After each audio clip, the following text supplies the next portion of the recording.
Здравейте хора, казвам се Ана Мария Герасимова, ето го и Анди и най-накрая взех решението да ви покажа малко повече от моя свят и тук в YouTube. Може да ме намерите в Instagram.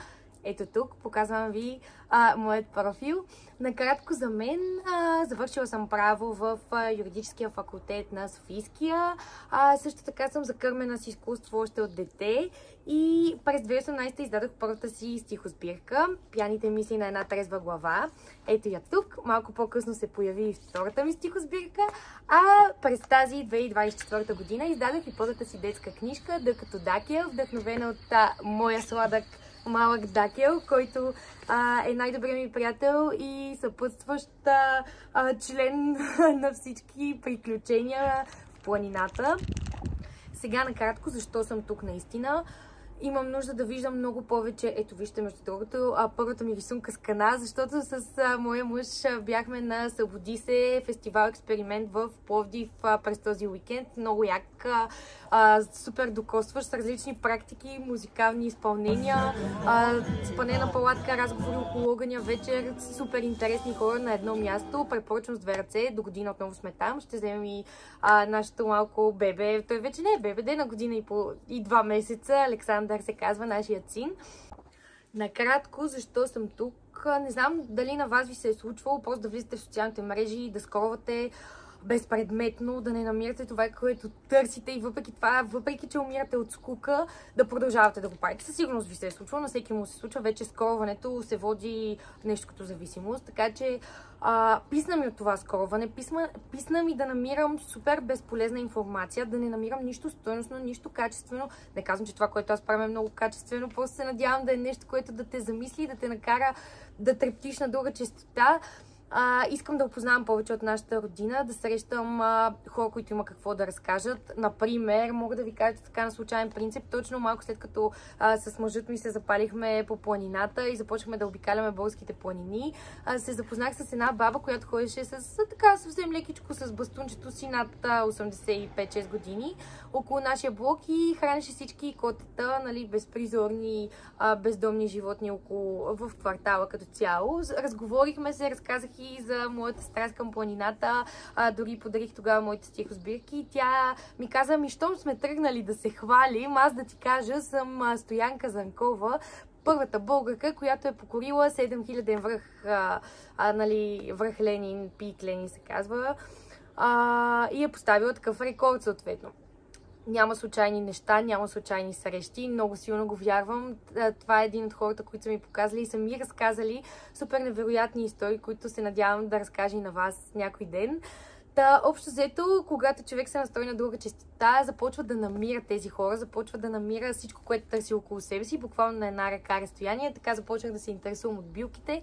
Аз по принцип съм от Северозапада, от един малък град Берковица, под полите на връх Ком. И тук намерих също невероятно интересни истории за нашия край. Много ми се иска в този канал да каня гости, които има какво да кажат, които има какво да ви показвам. Магични места, които си заслужава да посетите, да усетите тяхната енергия и просто да се слеете с природата, да бъдете едно цяло, да знаете кои сте и откъде сте тръгнали.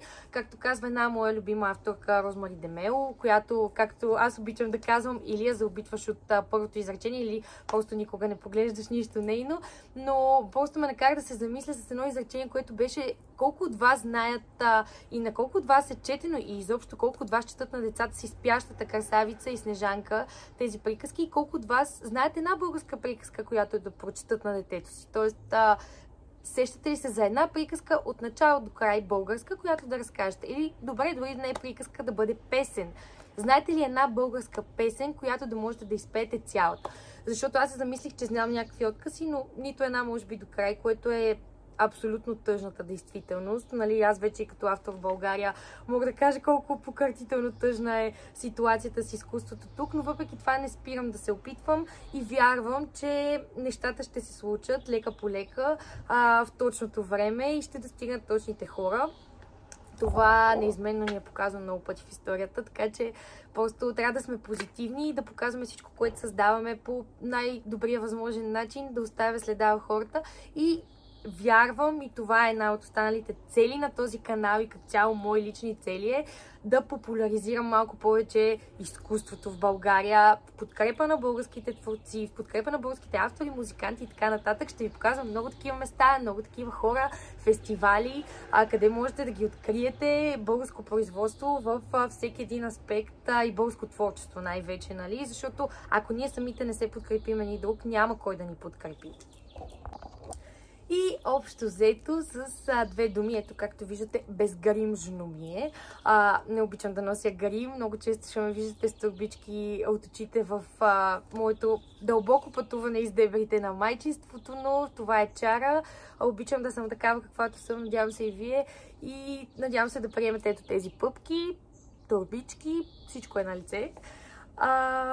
Ако са ви интересни тези неща, ако искате да попътувате из България, да попътувате из българските творци, да се срещнете с разчупени хора, които имат какво да дадат или както аз обичам често да казвам, защото се запознах с много интересни възрастни хора, хората на вчерашния ден, които заслужават да оставят следата си и днес, заповядайте тук. Обещавам ви наистина нещо много трогващо душевно и качествено. Не го казвам просто така. Това е моят живот и моята цел, моята мисия. Така го възприемам аз. И се надявам да я споделим заедно. До скоро!